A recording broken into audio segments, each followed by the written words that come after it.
प्राचीन काल में झांसी के समीप दतिया नामक नगर में चंद्रभान नामक साहूकार रहता था। उसकी चंद्रिका बहन सुंदर, सर्वगुण संपन्न, सती साध्वी, शीलवंत, चरित्रवान तथा बुद्धिमान थी। उसके कई पुत्र व पुत्रियां थीं, परंतु वे सब बाल अवस्था में ही मृत्यु को प्राप्त हो गए। इस प्रकार संतान के मर जाने का उन्हें बहुत दुख था। वे पति व पत्नी नित्य प्रति मन ही मन में सोचा करते थे कि हमारे मर जाने के बाद इस अपार धन संपत्ति का अधिकारी कौन होगा। एक दिन उन लोगों ने निश्चय कर लिया कि इस समस्त धनपत्ति को त्याग कर कहीं वन चलकर भजन करें। ऐसा विचार करके दोनों अपना सब घर द्वार ईश्वर भरोसे पर छोड़कर जंगल को चल दिए। जब चलते चलते थक जाते तो कुछ ठहर कर विश्राम करते और फिर चल पड़ते। इस प्रकार चलते चलते वे दोनों प्राणी बद्रिका आश्रम के समीप शीतल कुंड पर जा पहुँचे। वहाँ पहुंचकर उन दोनों ने खान पान आदि सब त्याग दिया और निराहार अपने प्राणों को त्याग देने का निश्चय कर लिया।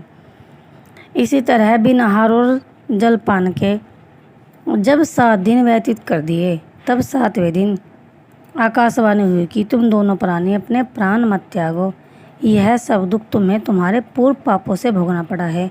सो अब तुम अपनी स्त्री से अहोई आठे जो कार्तिक मास के कृष्ण पक्ष में आए, उसी आठे को अहोई माता का व्रत और पूजन कराओ। तब अहोई नामक देवी प्रसन्न होकर तुम्हें साक्षात दर्शन देगी। तब तुम उससे अपने पुत्रों की दीर्घायु मांग लेना और व्रत के दिन तुम रात्रि को राधा कुंड में स्नान करना। तत्पश्चात इस आकाशवाणी के अनुसार चंद्रभान की स्त्री उस चंद्रिका ने बड़ी श्रद्धा और स्वच्छ भावना से विधि विधान से अहोई आठे का व्रत किया और स्त्री ने राधा कुंड में स्नान किया।